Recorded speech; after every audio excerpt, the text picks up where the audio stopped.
Bonjour à tous, c'est Pierre de Connecte la Terre. Aujourd'hui, une vidéo pratique intitulée Le contrat moral du patient, qui est pour moi un outil que j'utilise personnellement et que je donne à mes patients pour s'aider à atteindre leurs objectifs plus facilement. C'est un outil simple qui nécessite un stylo, une feuille de papier A4, A3, A5, du format que vous voulez, des objectifs et votre cerveau et une main pour écrire.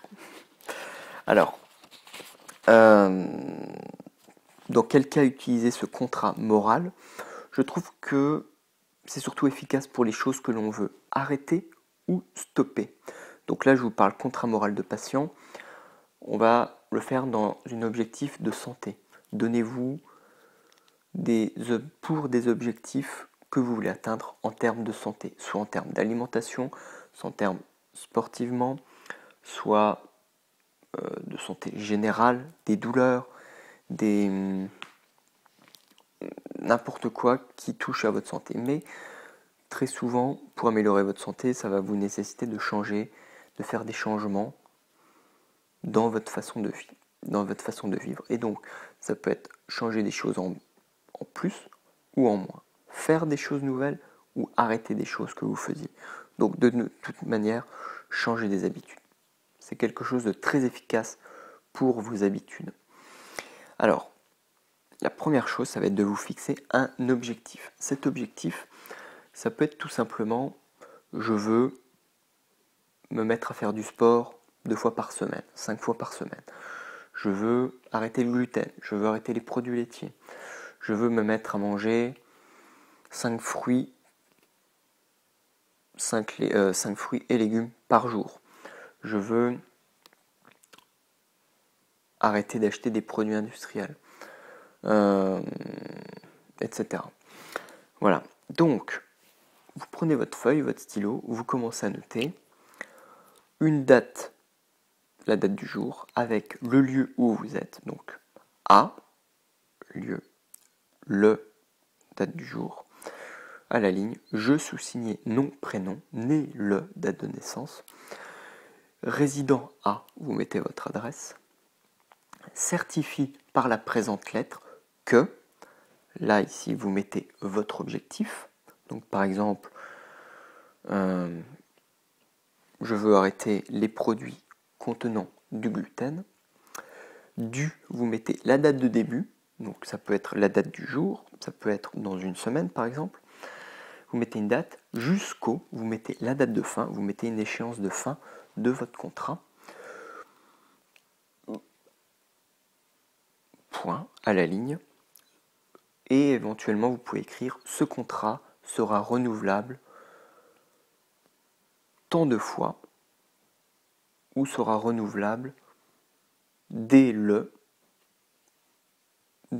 date de fin d'échéance de votre contrat, ou sera à, ou alors vous pouvez réévaluer les termes à la fin, à vous de voir.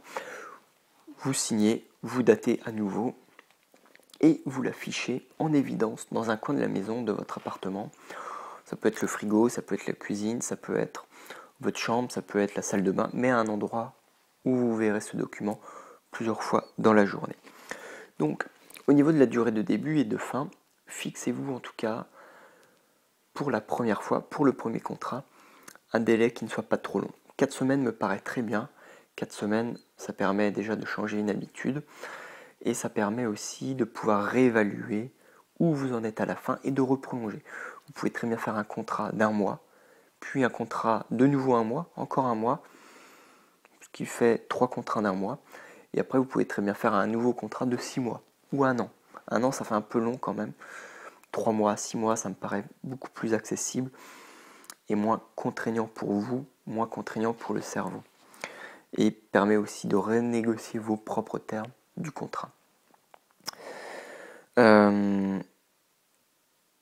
Pour éviter que ça soit trop contraignant, par exemple, si vous avez peur que, j'ai pris l'exemple du gluten, si vous avez peur que d'arrêter d'écrire que vous arrêterez le gluten totalement pendant 1 mois vous paraît trop difficile, vous pouvez vous laisser une échappatoire dans les termes du contrat en notant je sous-signais que blablabla certifie que je n'achèterai plus aucun produit alimentaire contenant du gluten pendant les 4 prochaines semaines, mais je m'autorise, et là vous écrivez ce que vous autorisez, ça peut être très bien, mais je m'autorise à en consommer si ce n'est pas moi qui en achète, si on m'en offre, si c'est au restaurant. Non, le restaurant vous payez quand même, donc c'est pas pareil. Donc non, pas au restaurant. Si c'est dans la famille, si on me l'offre, si c'est un cadeau. Voilà, là ça peut être une échappatoire. Voilà, si c'est trop contraignant, alors tout le monde n'aura pas besoin du tout d'avoir cet échappatoire. Ça va dépendre de ce que vous ressentez, si c'est trop difficile. Mais en tout cas, ce premier contrat sera déjà un premier pas vers votre prise en charge vous-même de votre santé, pour vous rendre plus actif, et ça c'est important. Donc, je résume, contrat moral du patient, fixez-vous un objectif par contrat. Vous pouvez vous faire plusieurs contrats si vous voulez.